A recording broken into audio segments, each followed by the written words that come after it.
The first stop on our tour is in the beginning. Perhaps you have heard of the Big Bang.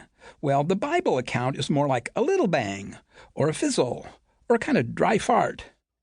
If you look out your tour bus window, you will notice that it is dark. That's because God hasn't created the rest of the universe yet. No, he creates the earth first. Now the earth was formless and empty. Darkness was over the surface of the deep, and the Spirit of God was hovering over the waters. Genesis 1:1-3. Now the planet, which is floating in total darkness, is formless and void. Let me tell you, it's really dark, because at this point there are no stars or anything to provide light. But there's water. Huh? Then, hallelujah, let there be light, and there was light. Yay!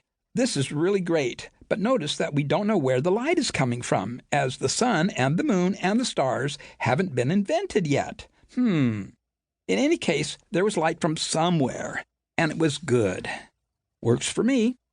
Okay, now that there is light from somewhere, and it was good, I'll say, God called the light day, and the darkness he called night. And there was evening, and there was morning, the first day. Genesis 1:5.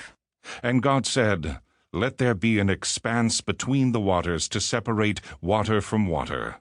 So God made the expanse and separated the water under the expanse from the water above it. And it was so. God called the expanse sky, and there was evening, and there was morning, the second day.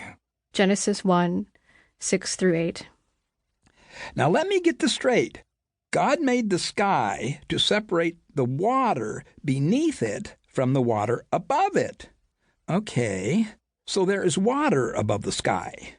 I am sure there is a logical explanation for that. But one thing for sure, when a space probe finally manages to get above the sky, they will be amazed to find water. Spoiler alert. It is all explained when we get to the book of Job. Actually, I think I do know what this is all about. Ancient men looked up into the sky and saw it as a sort of ceiling above their heads. They saw the sky as children do. When I was small, I too looked up into the blue and saw the sky as a sort of hard, roof-like dome. Obviously, it was round as it melted away at the edges and came down at the horizons equally in all directions. It was like the Astrodome. The sky was hard, fixed in place, and it was painted blue on the underside facing down toward the earth. I distinctly recall lying on my back on a warm summer day and commenting to a friend about a certain fir tree just across the fence on our neighbor's farm. Surely, I noted, that tree must be the tallest tree in the world. It must have grown right up through the sky. We mused as to how much higher it really was, out of sight, above the blue dome. Although I had read The Tale of Jack and the Beanstalk, I knew that was just a fable. This was obviously true. No child can be faulted for thinking like that. Look up. What do you see? A solid blue ceiling. It seemed logical at the time. From the perspective of the ancients, it likewise made sense. It is big. It was blue.